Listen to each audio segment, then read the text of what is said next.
Hey guys, what's up? This is GaLm and welcome to Warframe.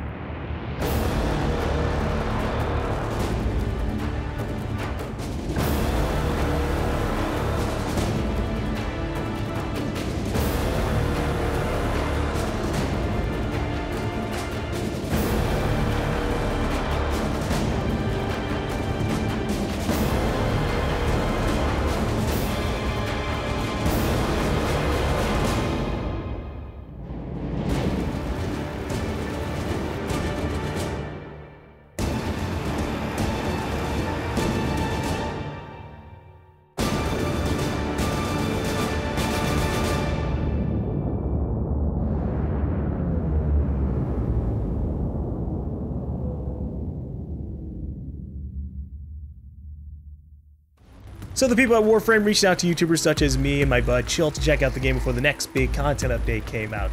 The Sacrifice update is already out as of June 14th, so I'm a bit late, but let's talk a little bit about what Warframe is. Warframe is a free-to-play third-person action shooter where you play as the Tenno, powerful ancient warriors that have been reawakened after hundreds of years into a solar system in chaos. You're basically space ninjas with super cool abilities and weapons and all kinds of stuff. And you'll be playing and going from planet to planet, even Pluto, fighting a whole bunch of different types of enemies, from the crudely enhanced militaristic Grineer, the advanced shouting angry trader guys, Corpus, and the grotesque infested, who are kind of a twisted form of both. Honestly, this game has a pretty surprising amount of content.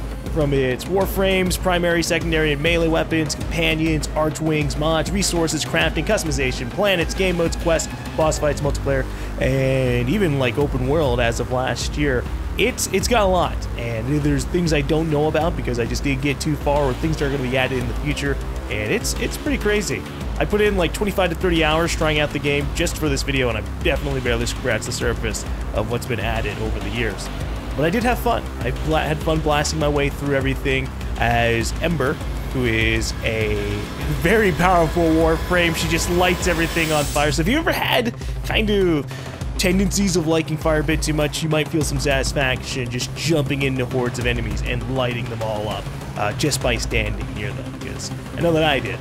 If you do feel like playing Warframe, I can say that it is a bit overwhelming at first. There are a lot of systems on top of a lot of other systems, and you have a whole lot of different kinds of menus that you have to go through just to do one thing or another.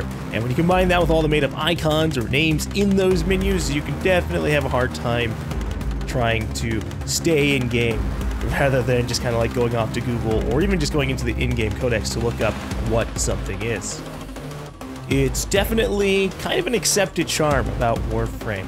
There is a lot of information in the game and a lot of content to kind of go through, and a lot of things that lead up to all of those. So if they did a tutorial that covered absolutely everything, it would take hours. And nobody wants to deal with hour-long tutorials just to kind of like get into the action. So it's nice that you can kind of do the opening mission, choose a couple of different Warframes, choose a few different weapons, and then just kind of get plopped in, and they just send you kind of on your way. And if you want to learn information, then you're encouraged to look it up, or even ask other Warframe players, because they definitely have a big community who handle and support new players, or even just like really fill the Wikipedia with just tons of details. And then there are, from what I've seen, tons and tons of videos from other people who help to explain everything. So it's definitely an overwhelming game, but it's not too overwhelming to be able to find out the information you need and have a fun time getting into it. So let's talk about the main stuff the game has to offer. You have the main part of the game, which is the Warframes themselves. You have over 30 Warframes and variations of those frames to choose from, all of which have very different abilities from one another. I already talked about my favorite, Ember, and her innate abilities to burn absolutely everything, but you have many other types as well, from Frost, who freezes or slows everything around him in intense blizzards, Hydroid, who tentacles stuff a lot, or Atlas, who throws rocks. It makes rock people. Or makes people into rocks, which is weird. But besides being able to rock people's worlds, you have many other frames that fit into different kinds of gameplay styles. So if you want to play a more supportive role, you've got it. You want to play stealth with a bow, you've got it. You want to run around and just melee everything to death, you've got it. There are so many different types of frames that, even though I haven't really had a chance to play most of them myself, I'm sure you can find something that suits your fancy.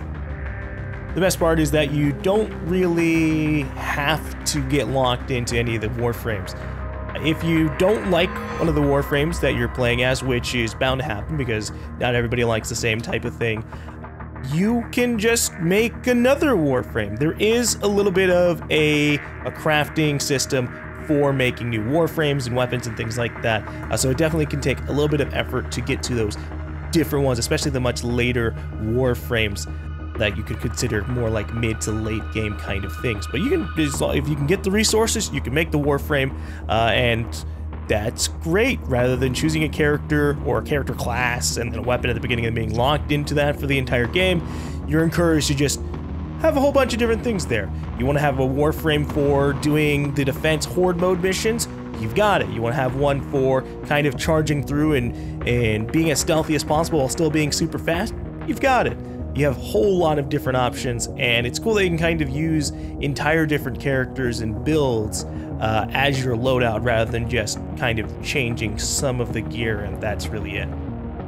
With that said, I did put in like 80% of my time so far in Ember, so I'm not really one to talk.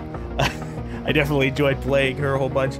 And I think that if you do find a favorite, if you do find a character or you read up on one, you're like, oh, I really like that, I definitely recommend even kind of like finding that one character and sticking with it, because you can progress them so much. There's a lot more to talk about, such as the mods, crafting, archwings, movement, and combat itself, all of which combine to make for a very in-depth game, but people don't really like super long tutorials, as I said before, so I didn't want to dump a 30-minute video on you guys. So if you're interested in finding out for yourself, you can check out Warframe completely for free on PC, Xbox, or PlayStation. Just hit the links down below. Now, I did mention before that this is a sponsored video, which does mean I'm being paid to promote the game, but I also want to note that we were given Platinum to help us check out some of the content. Platinum is an in-game currency you can trade for, earn in special events, or buy with money. You can use it to buy things like cosmetics, Warframes, weapons, ships, and other stuff, but you can earn pretty much all of those for free by just kind of playing the game and going for the crafting. My experience is going to be a little bit different from people who just go in and play the game completely for free, as I did buy Ember as well as a lot of cosmetics pretty much immediately after starting, so I can't actually comment too much about how the initial leveling is like until I make, say, a new account. With that said, we're going to end off here. Thank you guys for watching this video. Let me know what you guys think down below, especially if you end up checking the game out or have played the game before. I think I might play some more Warframe for a series in the future, but for now, I'll see you guys later.